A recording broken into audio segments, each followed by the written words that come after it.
Selamat sore brother, bertemu lagi dengan saya. Untuk kali ini saya akan membahas kenapa sih untuk seorang CMO sering resign atau pindah di leasing lain. Tonton terus, ini jawabannya.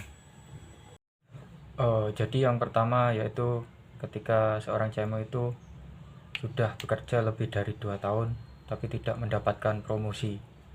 Nah, itu patut dipertanyakan. Padahal untuk dari segi KPI target dia bagus tapi tetap tidak ada promosi. Nah, itu salah satu yang pertama untuk alasan resign atau pindah pekerjaan.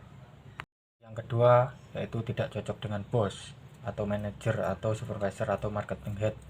Biasanya beda, sudah tidak di sejalan, atau mungkin si CMO merasa supportnya kurang, tidak ada support dan sering case, tidak ada solusi, intinya efeknya nggak ada. Jadi itu memutuskan untuk biasanya resign atau pindah di leasing lain. Yang ketiga, sudah maksimal dan kita sudah melaksanakan untuk menanggung FID selama 6 bulan tapi masih banyak tuntutan. Jadi mungkin sudah ini ya, sempat akhirnya mendapat tawaran, dia kerja udah bagus, mendapat tawaran di leasing lain dengan benefit yang lebih besar dan ada jenjang karir.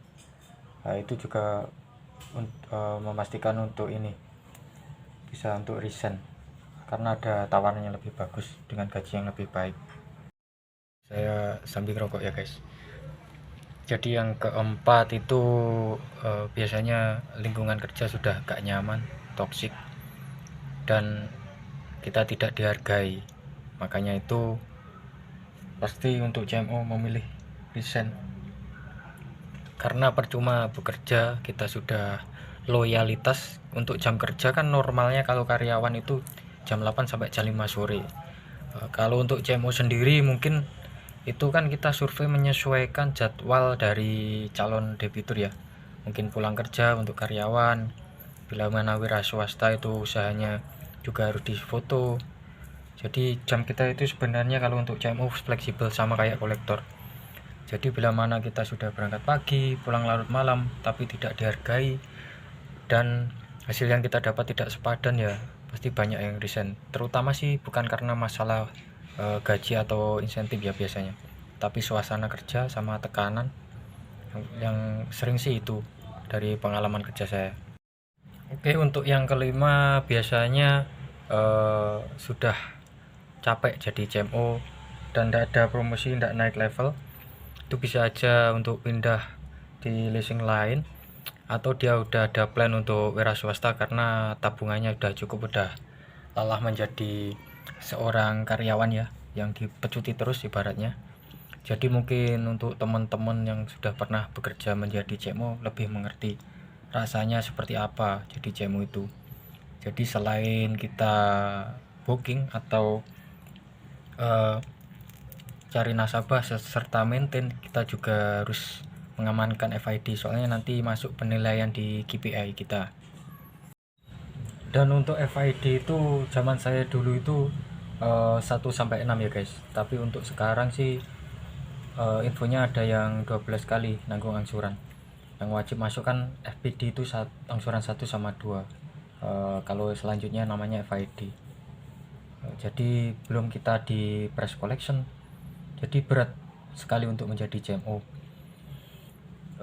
Jadi seperti itu ya kurang lebih. Terus untuk yang paling utama sih kita itu maintainnya itu yang susah. Kalau cuma sekedar jualan booking itu mudah, tinggal kita deketin sales dan lain-lain, tergantung kalian itu CMO bagian apa.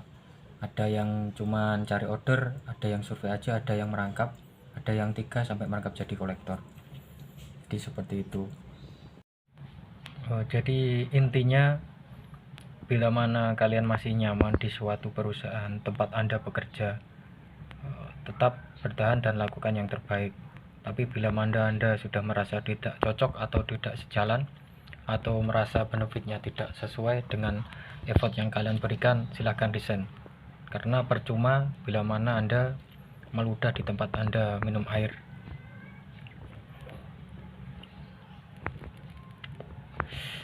Jadi intinya pesan untuk yang belum pernah bekerja menjadi seorang CMO, kalau saran saya cari info sebanyak-banyaknya.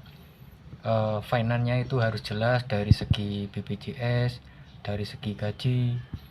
Soalnya yang belum pernah bekerja di leasing atau finance atau koperasi atau perbankan nanti pasti kaget, apalagi first grade langsung ke marketing atau kolektor pasti kaget nanti.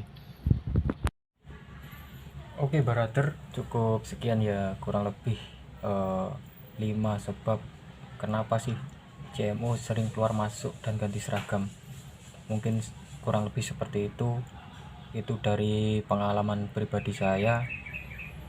Mumpung umur belum 30, masih usia produktif, carilah perusahaan yang menghargai Anda, yang jenjang karirnya jelas. Ketika buat para fresh grade, bener-bener dicari info sebanyak-banyaknya biar kalian tidak salah melangkah. Tapi kalau niatnya untuk belajar tidak masalah, nanti dapat pengalaman dari situ untuk menjadi yang lebih baik. Oke, jangan lupa dukung channel ini biar kita semakin bisa share-share pengalaman kerja biar kalian tidak salah langkah. Terima kasih, selamat sore, salam CMO Nusantara.